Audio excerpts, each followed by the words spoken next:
Yeah, they have a timeline, and their timeline now is definite. And this is the first time he's ever given me his timeline. But he kept on using the expression, and I beg of you, I'm doing the same thing. He kept using the expression over and over and over in our conversation, which was quite lengthy. He said 2 years, 2 years, 2 years. Okay, Lindsey, 2 years Lindsey, more. I want to do something. How many other points in the timeline do you have? Oh, I've got a few here, Alex, but we'll Listen, next week we'll have you back on for another hour if you can do it, and we'll detail them more. But for now, just mention the last few, and let's go to calls. Okay. First of all, everything that happened to Iceland is going to be happening to the United States of America. If you want to know exactly what's going to take place in this country, look at what happened to Iceland. And basically, you have the basics of what he said. So let's take some phone calls, Alex. Well, no. I mean, I don't want to stop you, but I do want to get the wild card of calls. Are there any other points you need to hit? Well, that basically is it, except there's so much more. Each one could be elaborated on. If I could go into the subject of crude oil, I would. The Bakken Reserve. This is, oh, my goodness, we have everything we need right here in this country. Are they still planning to open up? Any of this to be opened up. Are they still planning to open up other eastern reserves to destroy the Arabs? Okay, all right, I'm glad you asked this. Crude oil prices have begun to go up around $80 a barrel now. If this continues, they will open up their other reserves north of Russia, and the other one I mentioned on your program about a year ago. They will open up those reserves and bring the price back down again. So they have an ace in the hole, so to speak. They have a way that they can do anything they want to do. And if it continues to go up, watch those big oil fields to be open, but not in the United States of America. They have no intentions of allowing any crude oil in the United States of America or from Alaska to ever be brought to the refineries of America. All right, let's go ahead and take calls here. First up for our guest is Kyle in Philadelphia. You're on the air, Kyle. Hey, Alex and Lindsey, how you doing? Hi, Kyle. Real quick, I believe we've been conditioned for another major terrorist attack through video games and TV and movies. Will there be another massive attack, possibly even a nuke? I did not talk with him about this. He did not mention it to me. We were so busy talking about the economy. But when he says war, they always start a war with a staged terror attack. That's true. Well, that kind of dovetails with what Gerald was saying yesterday. Gerald Salente yesterday, yes. That's it. Thank you. Thank you. Appreciate the call, Steve. Let's go ahead and talk to... No, that was Kyle. Steve just hung up. Let's go to Greg in Florida. You're on the air, Greg. Hey, good afternoon, gentlemen. Thank you for coming forward with this information, Pastor Williams. I called my mother about this, tried to warn her about things because she's talking about investing in real estate, and she doesn't really believe in all of this stuff to an extent.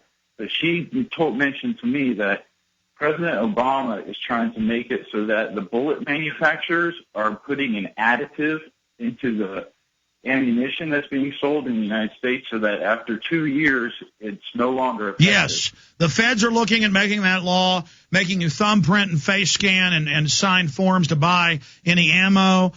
That's already happened in California with the thumbprinting. I mean, literally there's more than 15 bills that I've pulled out. Each one of them devastates the Second Amendment. And then every time we try to fight the bills, they just go, they don't exist. It's just mind-blowing. But anything else, Greg? No, sir. That just had to do with the 2-year timeline. I wanted to see, because I hadn't heard you mention it before, so I wanted to... yeah, you can pull up... There's two things he did mention. We talked about gun control. One of the final things that they will touch is they will attempt to do this. Also, there are two things, really. And when these two things take place, it's over. You've had it. You're done for. Number one, gun control.